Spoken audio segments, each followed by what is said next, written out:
the power of the name, burning our sin and sorrow. Great is the power of the name, burning our sin and sorrow. Helping us live without the fear of what may happen tomorrow.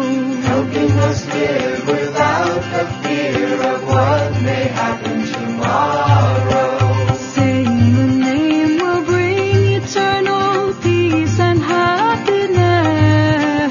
Saying the name will bring eternal peace and happiness. Comforting when we need support, it helps in times of distress. Comforting when we need support, it helps in times of distress. Saying the name will give protection, worries and doubts will cease. Saying the name will give protection, worries and doubts will cease. When we call wherever we are, the name will give us peace. When we call wherever we are, the name will give us peace. Rama's name is Father and Mother, it is our dearest friend. Rama's name is Father and Mother, it is our dearest friend. We have no need of any other, on Ram we can depend. We have no need of any other, on Ram we can depend.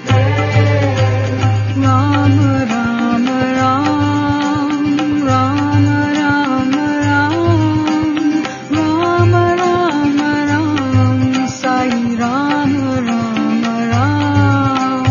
Rama, Rama, Ram, Rama, Rama, Ram, Rama, Rama, Ram, Sai Rama, Rama, Ram. Rama, Rama, Ram, Rama, Rama, Ram, Rama, Rama, Ram, Sai Rama, Rama, Ram. Rama, Rama, Ram, Rama, Rama, Ram, Rama, Rama, Ram, Sai Rama, Rama, Ram. With a heart that's full of love, repeat the name of Ram. Rama, Rama, Ram, Rama, Rama, Ram, Sai Rama, Rama, Ram. With a heart that's full of love, repeat the name of Ram. Rama, Rama, Ram, Rama, Rama, Ram, Sai Rama, Rama, Ram. Great is the power of the name, burning our sin and sorrow. Great is the power of the name, burning our sin and sorrow. Helping us live without the fear of what may happen tomorrow. Helping us live without the fear of what may happen tomorrow. Saying the name will bring eternal peace and happiness. Saying the name will bring eternal peace and happiness. Comforting when we need support, it helps in times of distress. Comforting when we need support, it helps in times of distress. Saying the name will give protection, worries and doubts will cease. Saying the name will give protection, worries and doubts will cease. When we call wherever we are, the name will give us peace.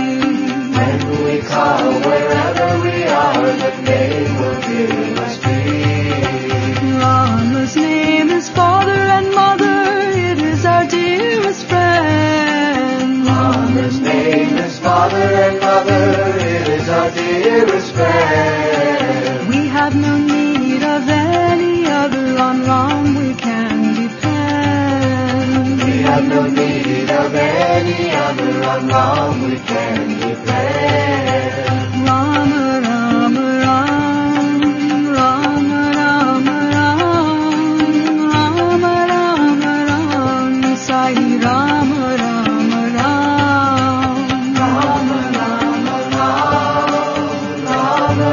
Rama Ram, Rama Rama Ram, Sai Rama Rama Ram, Rama Rama Ram, Rama Rama Ram, Rama Rama Ram, Sai Rama Rama Ram, Rama Rama Ram, Rama Rama Ram, Rama Rama Ram, Sai Rama Rama Ram.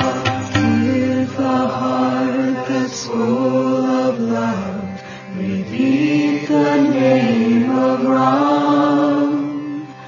Rama Rama Ram, Rama Rama Ram, Sai Rama Rama Ram.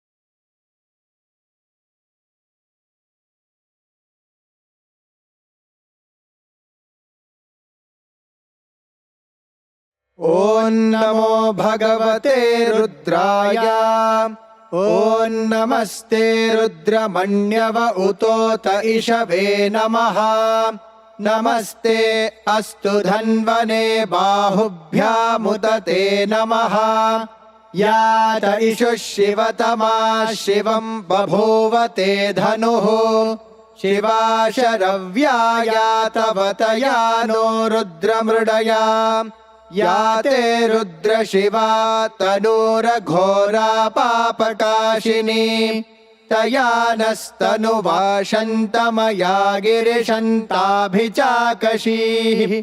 यामिषुं गिरिशन्तहस्ते बिभर्ष्यस्तवे शिवाङ्गिरित्रतां कुरु माहि गुंसेः पुरुषं जगत् शिवेन वचसा त्वा गिरिशाच्छावदामसि यथा नः सर्वमिज्जगदयक्ष्मगुं सुमना असत् अध्यवोचदधिवक्ता प्रथमो दैव्योऽभिषक् अहीगुश्च सर्वाञ्जम्भयन् सर्वाश्च यातु धान्यः असौ यस्ताम्रो अरुण उत बभ्रुः सुमङ्गलः ये चेमागुं रुद्रा अभितो दिक्षुश्रिता सहस्रशो वैशागुं हेडयेमहे असव्यो वसर्पति नीलग्रीवो विलोहितः उतैनं गोपा अदृशन्नदृशन्नुदहार्यः उतैनं विश्वा भूतानि सदृष्टो मृडयाति नः नमो अस्तु नीलग्रीवाय सहस्राक्षाय मीढुषे अथो ये अस्य सत्त्वानो हन्तेभ्यो करन्नमः प्रमुञ्च धन्वनस्त्वमुभयोरात्नियोर्जाम् याश्च ते हस्त इषवः पराता भगवो वप अवतत्यधनुस्त्वगुं सहस्राक्षशते शुधे निशीर्य शल्याणां मुखा शिवो नः सुमना भव विज्यं धनुः कपर्दिनो विशल्यो बाणवागुम् उत अनेशन्नस्येषव आभुरस्य निषङ्गतिः या ते हेतुर्मीढुष्टमहस्ते बभूव ते धनुः तयास्मान् विश्वतस्त्वमयक्ष्मया परिभुजा नमस्ते अस्त्वायुधाय नातताय धृष्णवे उभाभ्यामुत ते नमो बाहुभ्यां तव धन्वने परिते धन्वनो हेतिरस्मान् वृणत्तु विश्वतः अथो य इषुधिस्तवारे अस्मन्निधेहितम् नमस्ते अस्तु भगवन् विश्वेश्वराय महादेवाय त्र्यम्बकाय त्रिपुरान्तकाय त्रिकाग्निकालाय कालाग्निरुद्राय नीलकण्ठाय मृत्युञ्जयाय सर्वेश्वराय सदाशिवाय श्रीमन्महादेवाय नमः। नमो हिरण्यबाहवे सेनान्ये दिशाञ्च पतये नमो नमो वृक्षेभ्यो हरिकेशेभ्यः पशूनां पतये नमो नमः सस्पिञ्जराय त्विषीमते पथीनां पतये नमो नमो बभ्लुषाय विव्याधिनेन्नानां पतये नमो नमो हरिकेशायोपवीतिने पुष्टानां पतये नमो नमो भवस्य हेत्यै जगतां पतये नमो नमो रुद्राय तताविने क्षेत्राणां पतये नमो नमः सूताय हन्त्याय वनानां पतये नमो नमो रोहिताय स्थपतये वृक्षाणां पतये नमो नमो मन्त्रिणे वाणिजाय कक्षाणां पतये नमो नमो भुवन्तये वारिवस्कृताय औषधीनां पतये नमो नम उच्चैर्घोषाय क्रन्दयते पत्रीणां पतये नमो नमः कृत्स्नवेताय धावते सत्त्वनां पतये नमः। नमः सहमानाय निव्याधिन आव्याधिनीनां पतये नमो नमः ककुभाय निषङ्गिणे स्तेनानां पतये नमो नमो निषङ्गिण इषुधिमते तस्कराणां पतये नमो नमो वञ्चते परिवञ्चते स्तायूनां पतये नमो नमो निचेरवे परिचरायारण्यानां पतये नमो नमः श्रुकाविभ्यो जिघागुंसद्भ्यो मुष्णतां पतये नमो नमोऽसिमद्भ्यो नक्तं चरद्भ्यः प्रकृन्तानां पतये नमो नम उष्णीषिणे गिरिचराय कुलुञ्चानां पतये नमो नम इषुमद्भ्यो धन्वाविभ्यश्च वो नमो नम आतन्वानेभ्यः प्रतिदधानेभ्यश्च वो नमो नम आयच्छद्भ्यो विसृजद्भ्यश्च वो नमो नमोऽस्यद्भ्यो विद्यद्भ्यश्च वो नमो नम आसीनेभ्यः शयानेभ्यश्च वो नमो नमः स्वपद्भ्यो जाग्रद्भ्यश्च वो नमो नमस्तिष्ठद्भ्यो धावद्भ्यश्च वो नमो नमः सभाभ्यः सभापतिभ्यश्च वो नमो नमो अश्वेभ्योऽश्वपतिभ्यश्च वो नमः। नम आव्याधिनीभ्यो विविध्यन्तेभ्यश्च वो नमो नम उगणाभ्यस्तृगुंहतेभ्यश्च वो नमो नमो गृत्सेभ्यो गृत्सपतिभ्यश्च वो नमो नमो व्रातेभ्यो व्रातपतिभ्यश्च वो नमो नमो गणेभ्यो गणपतिभ्यश्च वो नमो नमो विरूपेभ्यो विश्वरूपेभ्यश्च वो नमो नमो महद्भ्यः क्षुल्लकेभ्यश्च वो नमो नमो रथिभ्यो रथेभ्यश्च वो नमो नमो रथेभ्यो रथपतिभ्यश्च वो नमो नमः सेनाभ्यः सेनानिभ्यश्च वो नमो नमः क्षत्रुभ्यः सङ्ग्रहेतृभ्यश्च वो नमो नमस्तक्षद्भ्यो रथकारेभ्यश्च वो नमो नमः कुलालेभ्यः कर्मारेभ्यश्च वो नमो नमः पुञ्जिष्टेभ्यो निषादेभ्यश्च वो नमो नम इषुकृद्भ्यो धन्वकृद्भ्यश्च वो नमो नमो मृगयुभ्यश्वनिभ्यश्च वो नमो नमः श्वभ्यश्वपतिभ्यश्च वो नमः नमो भवाय च रुद्राय च नमः शर्वाय च पशुपतये च नमो नीलग्रीवाय च शितिकण्ठाय च नमः कपर्दिने च व्युप्तकेशाय च नमः सहस्राक्षाय च शतधन्वने च नमो गिरिशाय च शिपिविष्टाय च नमो मेढुष्टमाय चेषुमते च नमो ह्रस्वाय च वामनाय च नमो बृहते च वर्षीयसे च नमो वृद्धाय च संवृध्वने च नमो अग्र्याय च प्रथमाय च नमः आशवे चाजिराय च नमः शीघ्र्याय च शेभ्याय च नमः ऊर्म्याय चावस्वन्याय च नमः स्रोतस्याय च द्वीप्याय च नमो ज्येष्ठाय च कनिष्ठाय च नमः पूर्वजाय च परजाय च नमो मध्यमाय च पगल्भाय च नमो जघन्याय च बुद्ध्याय च नमः सोऽभ्याय च प्रतिसर्याय च नमो याम्याय च क्षेम्याय च नमः उर्वर्याय च खल्याय च नमः श्लोक्याय चावसान्याय च नमो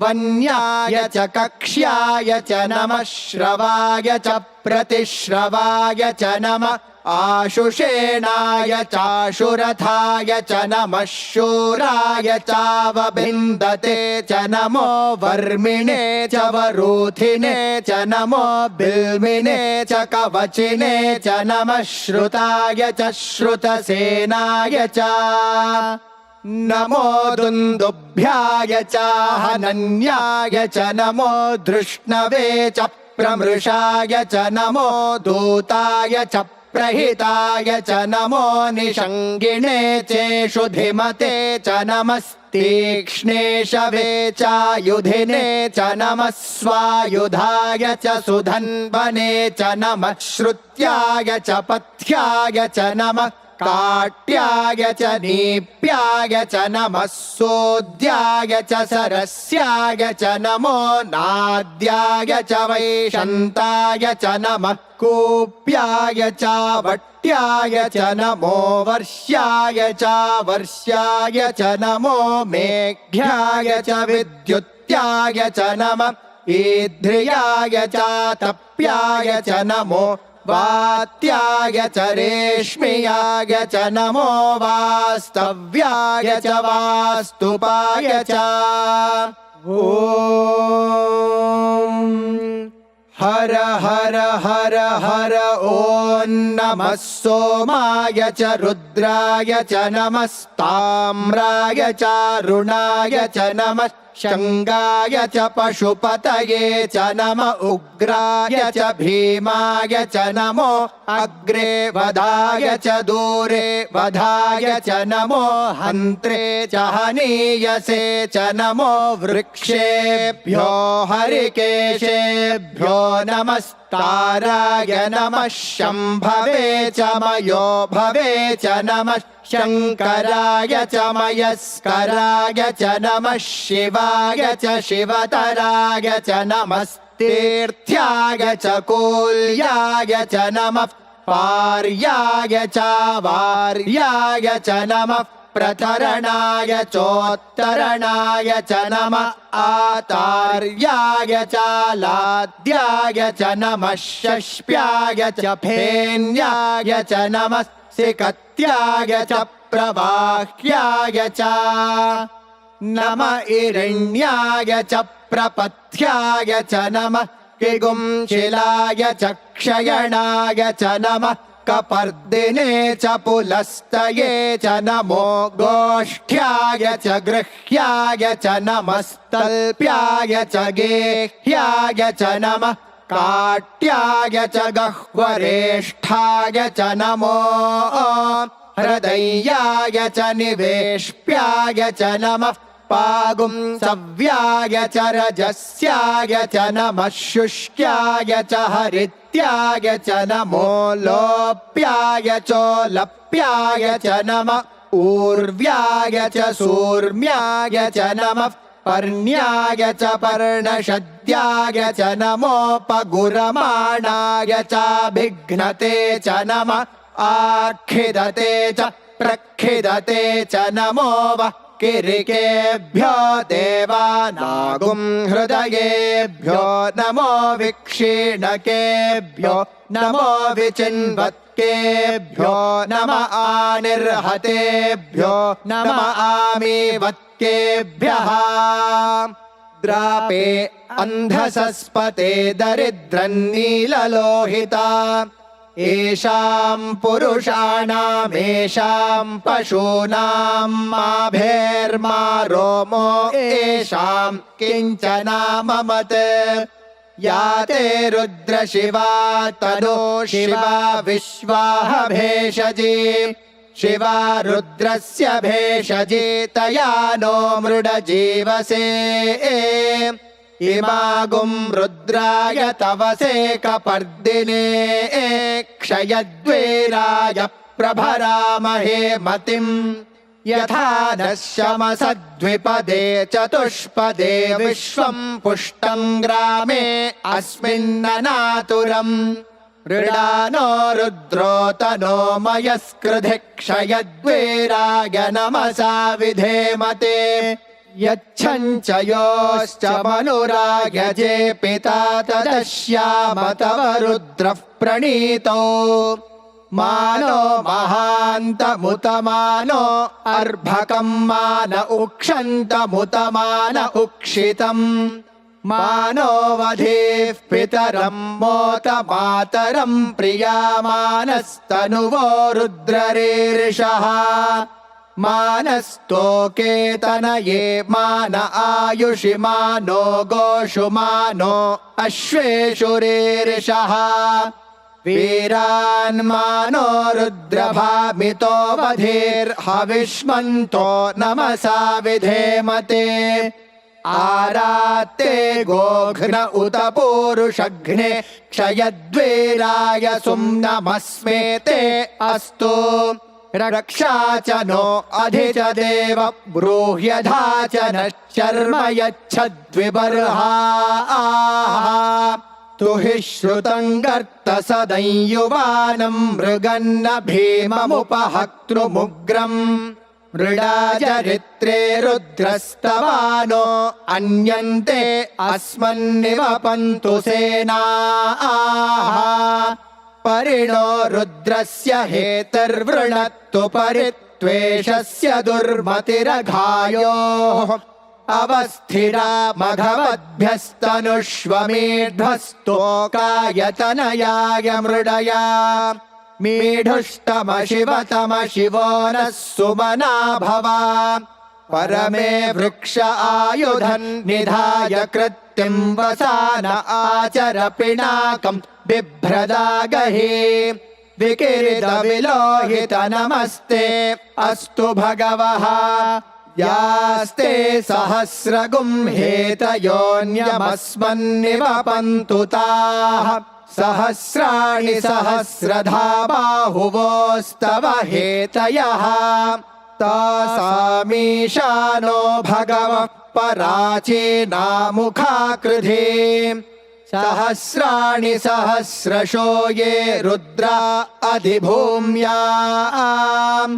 तेषागुं सहस्रयोजने वधन्वानि तन्मसि अस्मिन्महत्यर्णवेऽन्तरिक्षे भवा अधि नीलग्रीवा शितिकण्ठा शर्वा अधः क्षमाचराः नीलग्रीवा शितिकण्ठा दिवगुं रुद्रा उपश्रिताः ये वृक्षेषु सस्पिञ्जरा नीलग्रीवा विलोहिताः ये भूतानामधिपतयो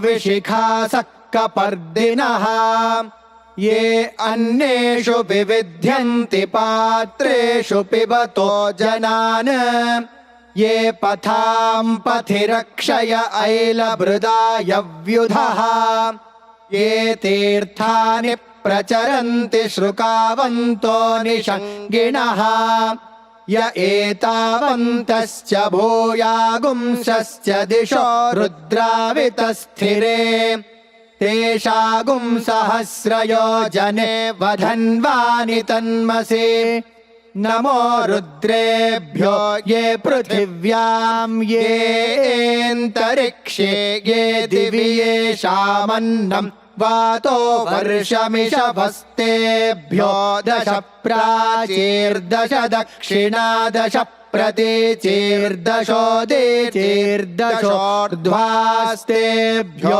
नमस्ते नो मृडयन्तु तेयं द्विष्मो यश्च नो द्वेष्टितं वोजम्भे दधामि त्र्यम्बकं यजामहे सुगन्धिं पुष्टिवर्धनम् उर्वारुकमिव बन्धनान् मृत्योर्मुक्षीयमामृतात् यो रुद्रो अग्नौ यो अप्सु य ओषधीषु यो रुद्रो विश्वा भुवना विवेश तस्मै रुद्राय नमो अस्तु ये ते सहस्रमयुतं पाशा मृत्यो मर्त्याय हन्तवे तान् यज्ञस्य मायया सर्वानवयजामहे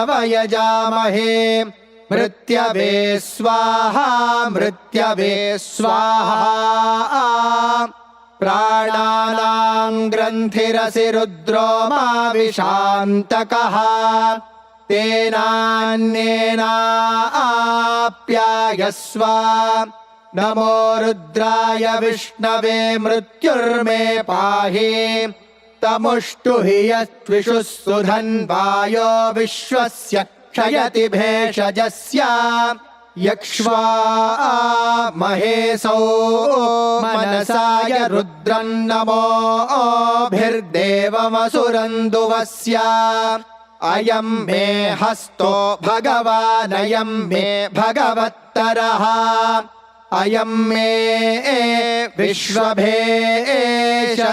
यगुं शिवाभिमर्शनः ॐ शान्ति शान्ति शान्तिः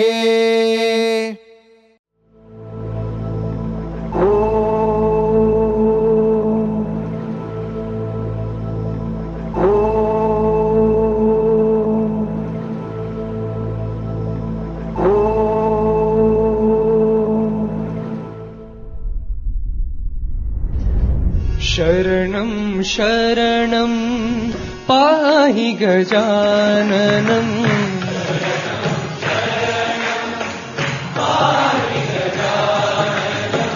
शरणं शरणं पाहि गजाननं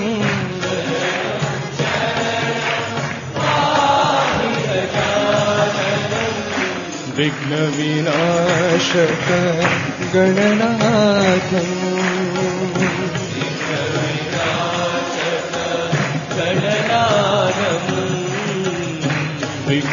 विघ्नविनाशक गणनाथम्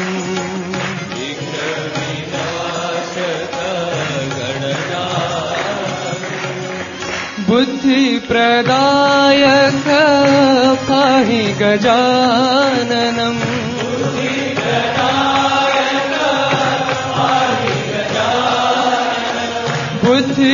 बुद्धिप्रदायक पाहि गजाननम्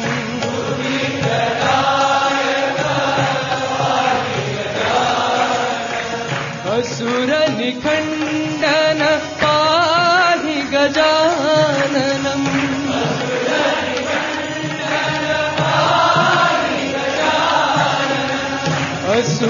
असुरनिखण्डन पाहि गजाननम्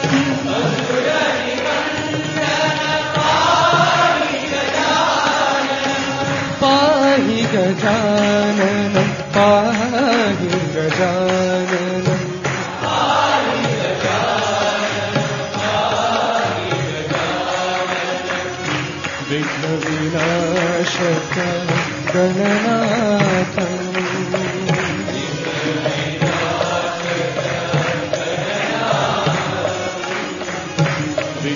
विघ्नविनाशक गणनाथम्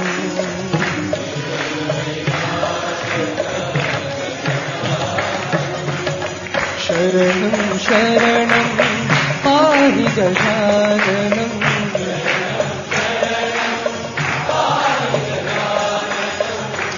विघ्नविनाशक गणनाथम्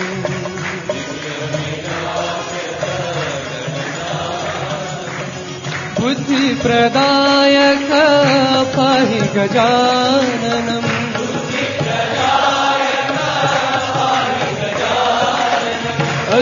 असुरनिखण्डन पाहि गजाननम्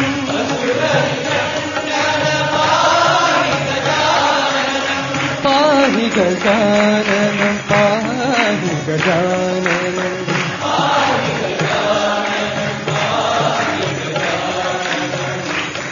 विघ्नविनाशक गणनाथम्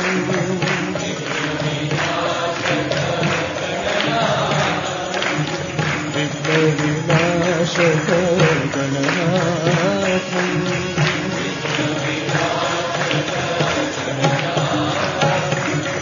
शरणं शरणं पाहि गजाननम्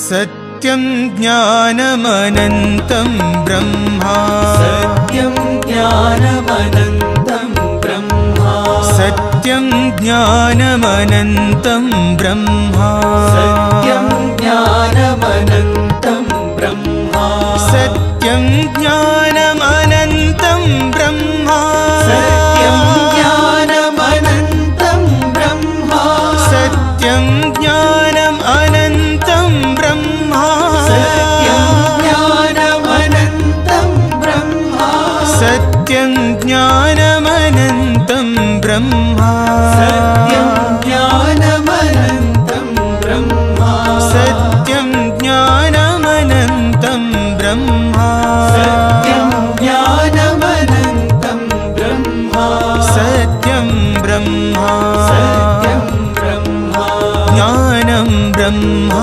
ज्ञानं ब्रह्मा अनन्तं ब्रह्मा अनन्तं ब्रह्मा ब्रह्मा सत्यं ज्ञानमनन्तं ब्रह्मा सत्यं ज्ञानमनन्तं ब्रह्मा सत्यं ज्ञानम् अनन्तं ब्रह्मा सत्यं ज्ञानमनन्तं ब्रह्मा सत्यं ज्ञानमनन्तं ब्रह्मा सत्यं ज्ञानमनन्तं ब्रह्मा सत्यं ब्रह्मा सत्यं ब्रह्मा ज्ञानं ब्रह्मा ज्ञानं ब्रह्मा अनन्तं ब्रह्मा अनन्तं ब्रह्मा सत्यं ज्ञानम् अनन्तं ब्रह्मा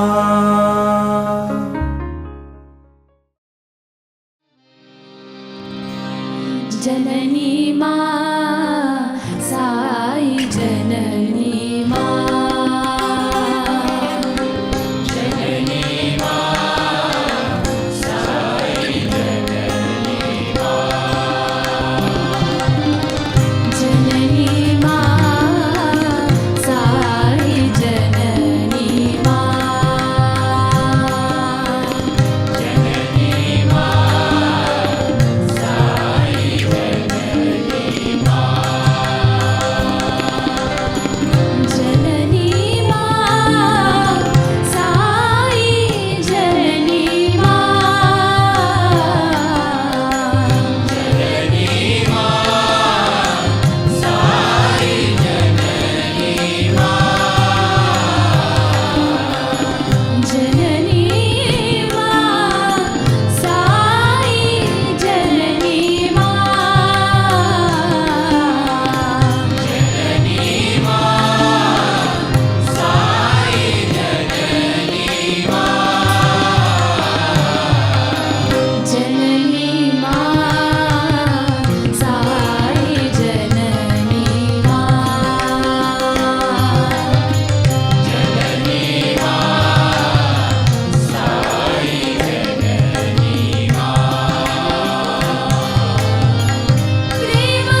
कौसल्यानन्दन राम परमानन्द आनन्द राम जय कौसल्यानन्दन राम परमानन्द आनन्द राम जय कौसल्यानन्दन राम परमानन्द आनन्द राम जय कौसल्यानन्दन राम परमानन्द आनन्द राम जय शिर्डीश पतीश राम जय प्रशान्ति साईश राम जय शिर्डीश परतीश राम जय प्रशान्ति साईश राम जय शिर्डीश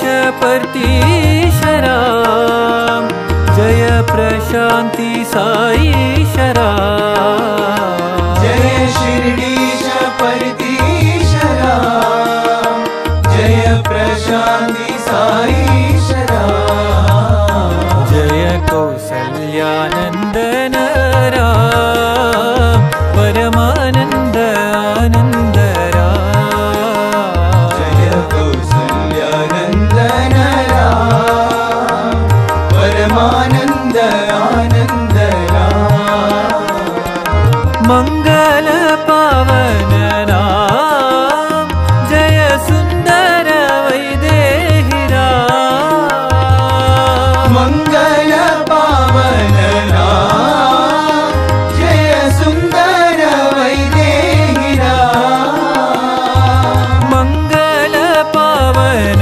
राम जय सुन्दर वैदेहि राम मङ्गल पावन राम जय सुन्दर वैदेहि राम जय सुन्दर साईश राम जय सुन्दर साईश राम जय सुन्दर साईश राम जय सुन्दर साईश राम जय कौसल्यानन्दन राम परमानन्द आनन्द राम जय कौसल्यानन्दन राम परमानन्द आनन्द राम जय शिर्डीश पतीश राम जय प्रशान्ति साईश राम जय शिर्डीश परतीश राम जय प्रशान्ति साईश राम जय कौसल्यानन्दन राम परमानन्द आनन्द राम जय कौसल्यानन्दन राम परमानन्द आनन्द राम मङ्गल पावन राम जय सुन्दर वैदेहि राम मङ्गल पावन राम जय सुन्दर वैदेहि राम जय सुन्दर साईश राम जय सुन्दर साईश राम जय सुन्दर साईश राम जय सुन्दर साईश राम जय कौसल्यानन्दन राम परमानन्द आनन्द राम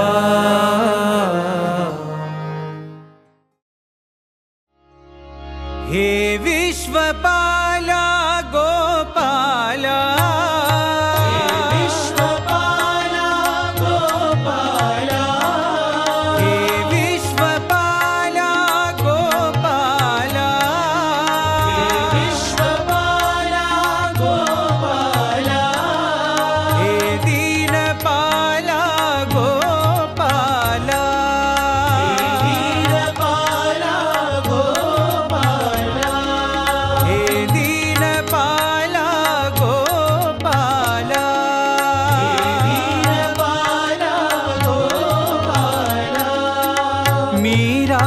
प्रभु गिरिधर बाला, मीरा के प्रभु गिरिधर बाला, मीरा के प्रभु गिरिधर बाला, मीरा के प्रभु गिरिधर बाला, गिरिधर बाला साई गोपाला, गिरिधर बाला साई गोपाला, गिरिधर बाला साई गोपाला, गिरिधर बाला साई गोपाला, हे विश्वपाला गोपाला, हे विश्वपाला गोपाला, हे दीनपाला गोपाला, हे दीनपाला गोपाला, मीरा के प्रभु गिरिधर बाला, मीरा के प्रभु गिरिधर बाला, गिरिधर बाला साई गोपाला, बाला साई गोपाला, गिरिधर बाला साई गोपाला, बाला साई गोपाला, हे विश्वपाला Gopala.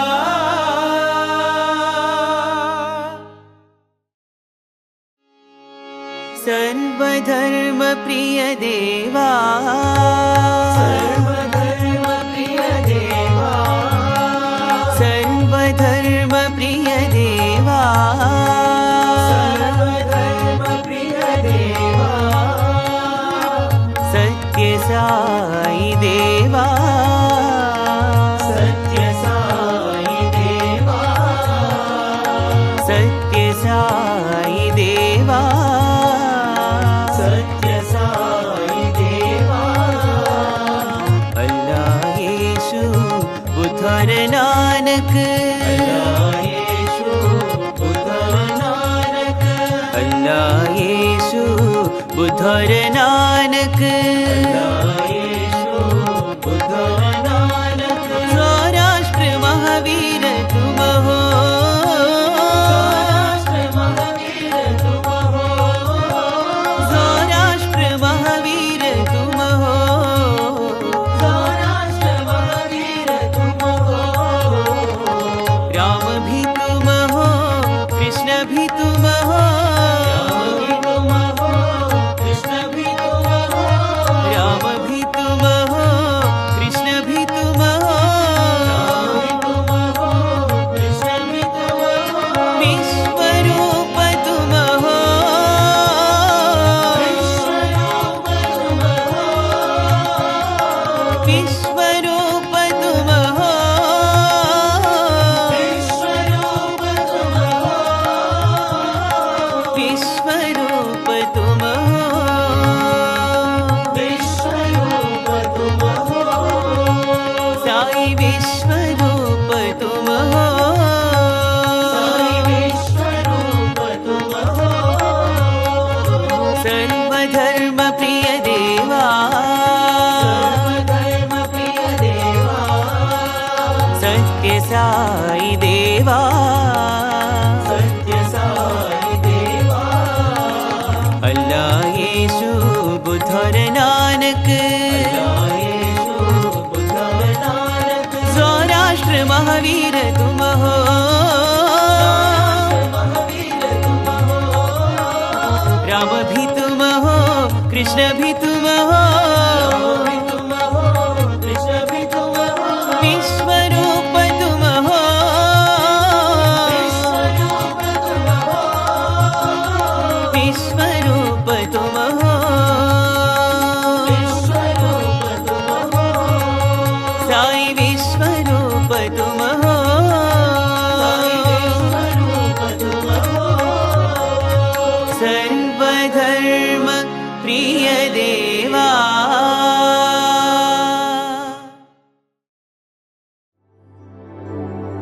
Love is my form, truth is my bread, bliss is my food.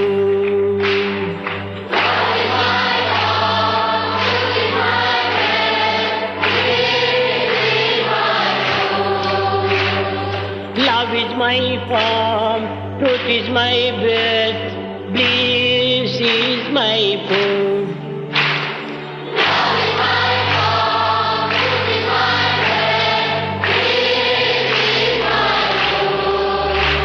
My life is my message, expansion is my life.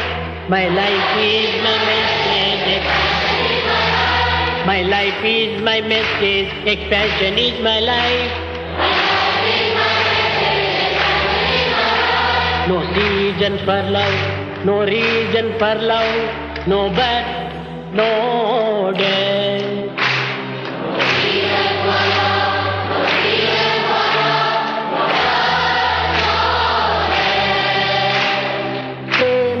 Satya Ananda, Shanti Satya Ananda.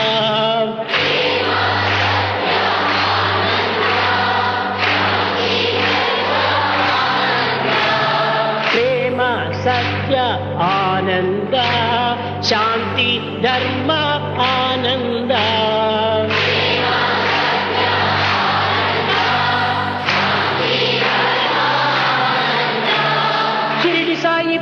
Sai Pati Baba Jai Jai. Shirdi Sai Pati Sai Prema Sai Jai Jai. Love is my form, truth is my breath, peace is my food.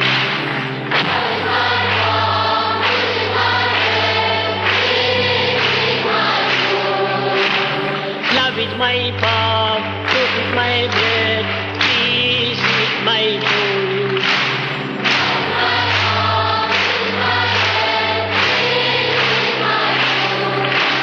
Love is my form, truth is my bread, peace is my food.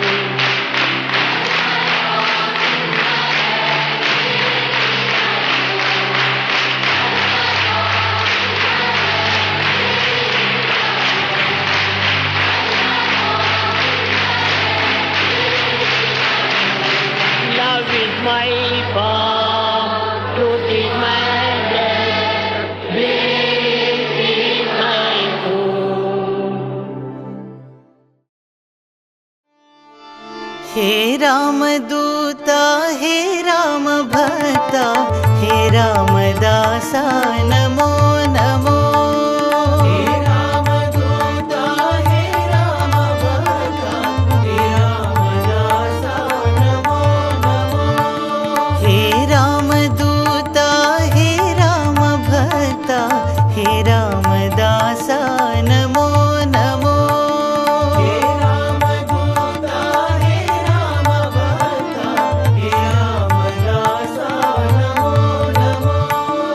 Sita माता शोक विनाशा, सीता माता शोक विनाशा. अनाथ नाथ नमो नमो. अनाथ नाथ नमो नमो. अनाथ नाथ नमो नमो. अनाथ नाथ नमो नमो. मारुतिराया महानुभाव, मारुतिराया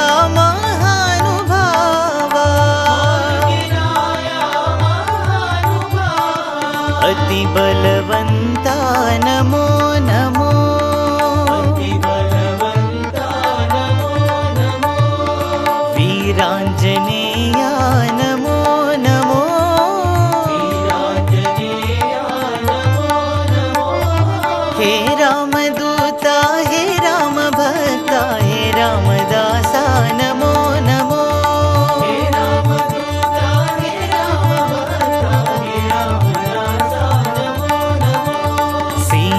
माता शोक विनाशा,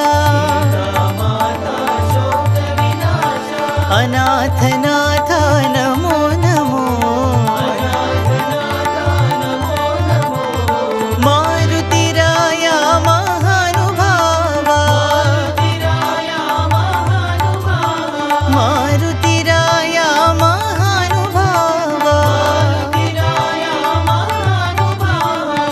अति बलवंता नमो नमो, वीरांजनेया नमो नमो,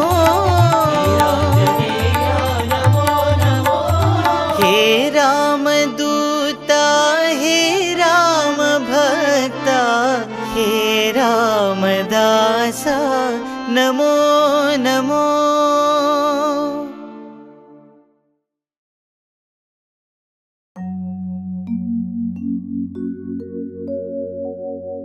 मानस भजरे गुरु चरणम, दुस्तर भ्रम सागर तरणम।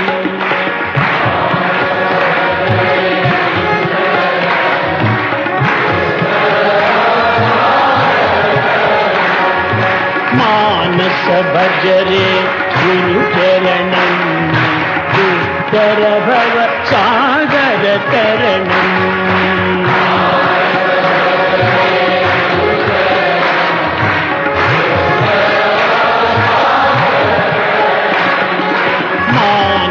भजरे गुरु चरणम, दुस्तर भव सागर तरणम।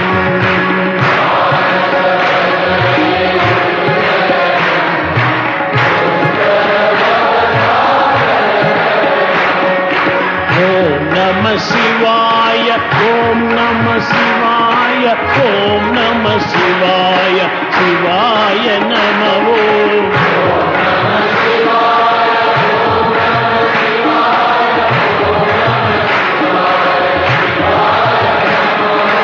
अरुणाचल शिव, अरुणाचल शिव, अरुण शिवो।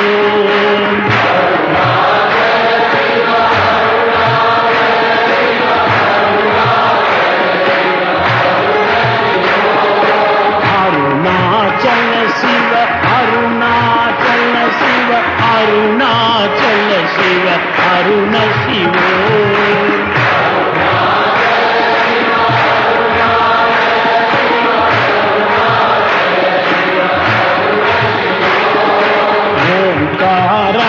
बाबा ओंकारं, बाबा ओंकारं, बाबा ओम नमो बाबा।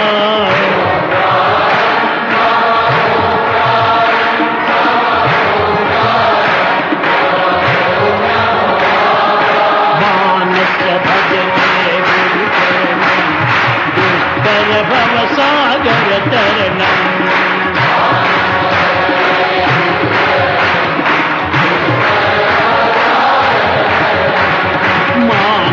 भजरे गुरु चरणम, दुस्तर भव सागर तरणम।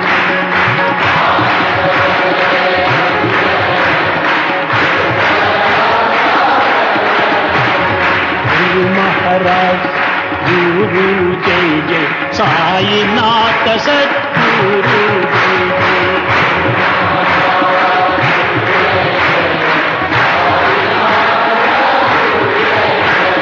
गुरु महाराज गुरु जय जय, साईनाथ सद्गुरु जय जय।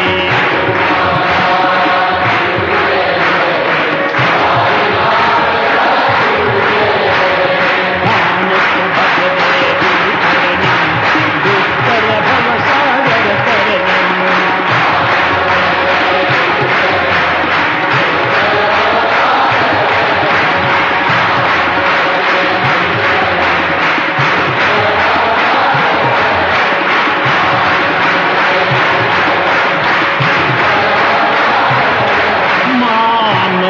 भजरे गुरु चरणम, दुस्तर भव सागर तरणम।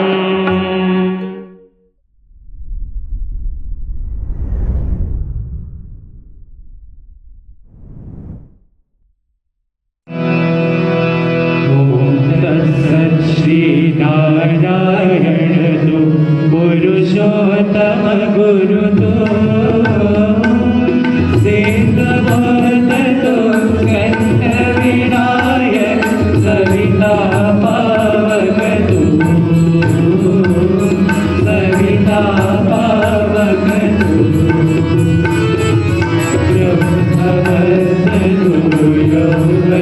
वंदितु यशोदा प्रभु तो रुद्र विष्णु तो राम कृष्ण तो रहे बटाओ तो रहे बटाओ वासुदेव ईश्वरो बधु चिदानंद हरिदो अद्वितीय तो अकाल निर्भय Atmalinga शिवदो Atmalinga शिवदो Atmalinga शिवदो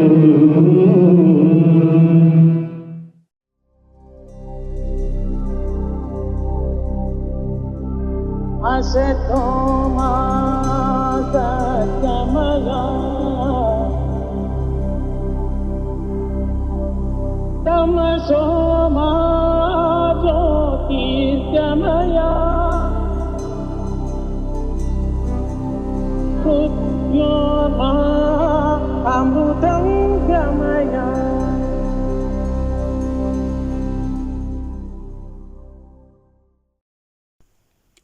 Om Shri Sai Ram. In order to remember Bhagavan's teachings continuously and to become worthy instruments of our Divine Master, every member has to engage in sadhana, a spiritual discipline which has to be merged with his or her day-to-day life, and every member is encouraged to make his or her family as a unit for such sadhana. Thus, with the view to qualify to become a true member of the organization, the following guidelines are to be followed. Number 1, daily meditation and prayer. Number 2, group devotional singing or prayer with family members once a week. Number 3, participation in Sai spiritual education by children of the family. Number 4, participation in community service work and other programs of the organization. Number 5, regular attendance at the center's devotional meetings. Number 6, regular study of Sri Satya Sai Baba literature. Number 7, the use of soft, loving speech with everyone. Number 8, not speaking ill of others, especially in their absence. And number 9, Narayana Seva. Practice placing a ceiling on desires. Consciously and continuously strive to eliminate the tendency to waste time, money, food, and energy, and utilize the savings for service to mankind. Jai Sai Ram.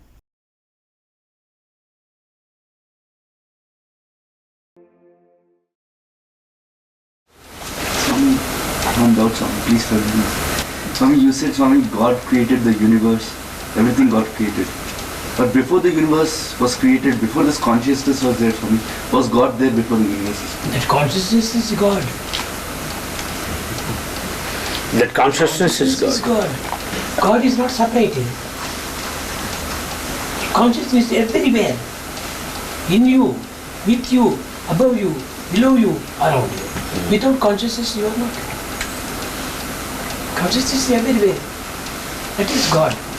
I am telling you, you are also God. You are also God. You are also God. My words in any difference more every time. God's created कैसे आवश्यक संकल्प एक आत्मा first संकल्प एको हम बहुश्याम that is first. It's the will of God first. एको हम बहुश्याम నేను ఒక్కడే అనేకం కావాలా. One manifested into many. No, Swami, even we are God, Swami. That's what you're telling. Then why should an individual who is God, why should he strive to reach God? నేనే భగవంతుడిని అయినప్పుడు నేను భగవంతుడిని చేరటం ఏమిటి? నీ భగవంతుడిని అనేటువంటి కాన్ఫిడెన్స్ పూర్తి అయితే చేరనక్కర్లేదు. When once you have full confidence you are God, there is no question of reaching God. That is reaching. That is reaching. The very awareness that you are God is. I am God. There is no any reaching. Nothing reaching. Reaching is nahi. No reaching. Only one. Now वो stage है ना, no any reaching अलग नहीं. Just a person like me. At that stage, when you know that you are God, there is no question of reaching. No second. No second, only No that. second. No second. Ekam eva advitiyam Brahma, not two only. Only one, not two, only one. Wo stage nahi aata, wo kahan se ja sakta? That stage you have not got it, Wo therefore you kahan se have, reach? so you have to reach. Go. You have to go. Swami, now you have incarnated Swami. You are loving us Swami. So we can love you Swami because it's like one to one Swami. But if people don't know about you Swami, means if they don't have faith that God is there, whom do they love? చూడండి, వాళ్ళకు తెలియనప్పుడు వాళ్ళది నువ్వు తీసుకోదు connection, నీది నువ్వు తీసుకో. You base on your own experience. Don't follow those who don't know these things. ఉన్నటువంటి కనెక్షన్ మనం ఇద్దరు పెంచుకోవాలి. థర్డ్ పర్సన్ కి నువ్వు కనెక్షన్ తీసుకోకూడదు. వాళ్ళకి ఎప్పుడైనా తిరిగి రావచ్చు. ఎందువల్లంటే నీవు స్వామి పైన ప్రీతిగా ఉండినప్పుడు నీవు యొక్క ప్రవర్తన పురస్కరించుకొని వాడు కూడా దీన్ని రావచ్చు. వాళ్ళు ఫాలో అవుతారు. అదే నేను పిల్లలు చెప్పేది. పిల్లలు స్వామి యొక్క శిష్యులు అనుకున్నప్పుడు, స్వామి యొక్క భక్తులు అనుకున్నప్పుడు వీళ్ళు బయట ఉన్నటువంటి ప్రవర్తన చూసుకొని మిగతా వాళ్ళు కూడా మారవచ్చు. లేకపోతే నన్నెవరు ఏమనరు. మీరు నా దగ్గర ఇప్పుడు మొన్న ఆయన సింధి మీరు బయటపై ఇంకో రకంగా ప్రవర్తిస్తే సాయిబాబా వాళ్ళ అని అక్కడ రిమార్క్ వచ్చేస్తుంది. ఎవరి వల్ల? నా వల్ల కాదు, మీ వల్ల. అంతేగా స్వామి, స్పష్టం. కనుక మీ ప్రవర్తన బట్టి ఇతరులు దీన్ని అభివృద్ధి పరచుకోవచ్చు కానీ ఇతరులు దీనిపై నమ్మిన నమ్మకపోయిన నీకెందుకు? ఇప్పుడు అంతవరకు పోనక్కర్లేదు. ప్రతి విషయం కూడాను అమ్మకు నమ్మకం ఉంటే నాన్నకు నమ్మకం ఉండదు. If father has faith, mother has no faith. If mother has faith, father has no faith. ఉండదు. కాబట్టి అది డిఫరెన్స్ ఆఫ్ హెడ్స్. ముండే మధ్య తిన్న దానివల్ల ఒకటి వాళ్ళది నీకెందుకు? నీ హెడ్ నువ్వు చూసుకోవచ్చు. We don't need to be bothered with the third party. We should go with our own feeling, with our own experience. Our own feeling మనం డెవలప్ చేసుకుంటే తప్పకిత చేసుకుంటూ వస్తుంది. And doubt Swami, you told us that we should not get into the world because we'll be engulfed by worldly desires. But Swami, the world is also created by God. In every particle of the world, God is there. So getting a worldly desire is in turn related to getting a godly desire only. No Swami, doubt. చెప్పేది మంచిది. కానీ ఈ desires నీ కల్పన, నీ ఆహార విహారంతో వచ్చినటువంటివి, not God's created. Desires are the results of your food and habits, not of God's making. ఒక చిన్న ఉదాహరణ, నీవు 10 మంది పిల్లలతో కలుసుకొని 10 మంది దీంతో కాలేజీలో తిరిగి, స్కూల్లో తిరిగి, ఇవన్నీ రావటం వల్ల నీ హ్యాబిట్స్, నీ యొక్క థాట్స్ నువ్వు డెవలప్ చేసుకుంటూ వచ్చేస్తావు. నిజంగా ఎవరితోనే కలుపుకోకుండా ఉండింటే అప్పుడు ఇవన్నీ రాలేదు. కాబట్టి ఇవి నువ్వు క్రియేట్ చేసుకునేవి. దీనివి మీరు క్రియేట్ చేసుకునేవి కాబట్టి మీరు అనుభవిస్తున్నారు ఇప్పుడు అవసరం. లేకపోతే గాడ్స్ క్రియేషన్ చేస్తే మీకు అవస్థనే ఉండవే. గాడ్స్ క్రియేట్ చేసిన దాంతో అవస్థనే ఉండవు. క్రియేట్ చేసుకున్నారు కాబట్టి అవస్థ. నిజం. ప్రకారం తేలు ఉంది, అది తేలు పుట్టడం వల్ల నువ్వు ఇది గాడ్స్ క్రియేట్ చేసి, తేలుకు పాయిజన్ చిన్నది గాడ్సే. అట్లా కానీ దాన్ని నువ్వు ఎందుకు తొక్కాలా? చెప్పురా. క్వశ్చన్ వేస్తే కాదు, క్వశ్చన్ కొంచెం చక్కగా ఒక లైఫ్గా ఉండాలి. క్వశ్చన్. ఇప్పుడు చెప్పాను ఒక కథ. తేలు కుట్టిండేది ఇక్కడ,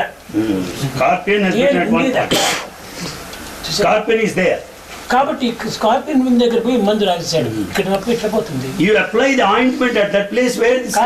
ఉన్నటువంటి యొక్క ఇది వేరు, దాన్ని నివారణ చేయాల.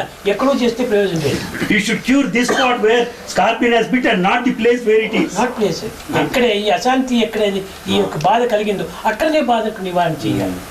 The pain should be relieved at the spot where there is. जय बोलो भगवान श्री सत्य साई बाबा जी की जय.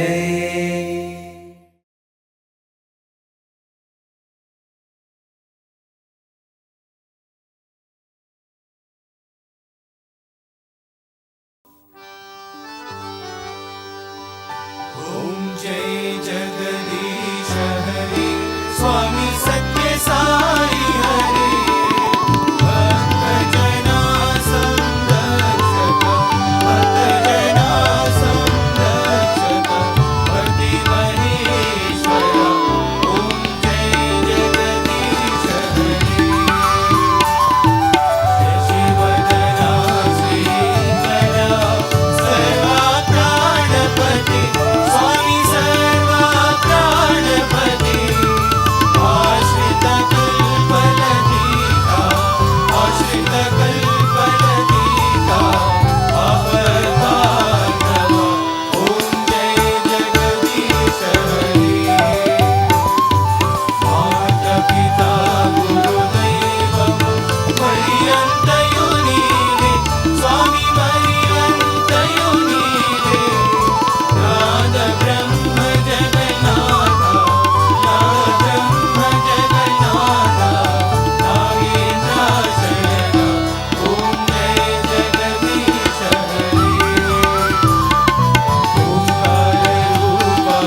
सद्गुरुदेवा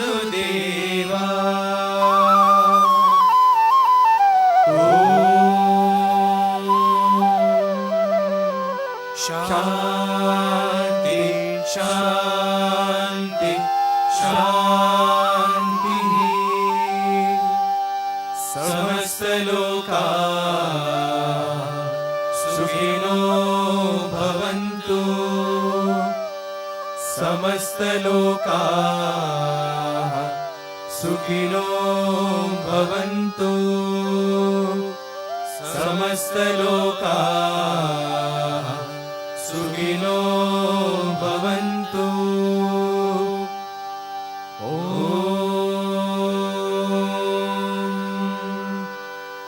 शान्ति शान्ति शान्तिः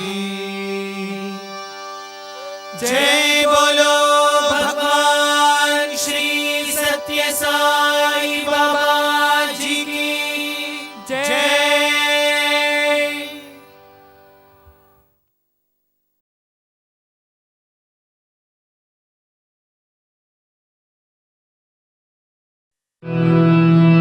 परमं पवित्रं बाबा विभूतिं परमं विचित्रं लीला विभूतिं परमार्थमिष्टार्थं मोक्षप्रदानं बाबा विभूतिं हृदयमाश्रयामि परमं पवित्रं बाबा विभूतिं परमं विचित्रं लीला विभूतिं परमार्थमिष्टार्थं मोक्षप्रदानं बाबा विभूतिं हृदयमाश्रयामि परमं पवित्रं बाबा विभूतिं परमं विचित्रं लीला विभूतिं परमार्थमिष्टार्थं मोक्षप्रदानं बाबा विभूतिं हृदयमाश्रयामि।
ॐ साईश्वराय विद्महे सत्यदेवाय धीमहि तन्नः सर्वप्रचोदयात्। ॐ साईश्वराय विद्महे सत्यदेवाय धीमहि तन्नः सर्वप्रचोदयात्। ॐ साईश्वराय विद्महे सत्यदेवाय धीमहि तन्नः सर्वः प्रचोदयात्। ॐ साईश्वराय विद्महे सत्यदेवाय धीमहि तन्नः सर्वः प्रचोदयात्। ॐ साईश्वराय विद्महे सत्यदेवाय धीमहि तन्नः सर्वः प्रचोदयात्। ॐ साईश्वराय विद्महे सत्यदेवाय धीमहि तन्नः सर्वः प्रचोदयात्। ॐ साईश्वराय विद्महे सत्यदेवाय धीमहि तन्नः सर्वः प्रचोदयात्। ॐ साईश्वराय विद्महे सत्यदेवाय धीमहि तन्नः सर्वः प्रचोदयात्। ॐ साईश्वराय विद्महे सत्यदेवाय धीमहि तन्नः सर्वः प्रचोदयात्।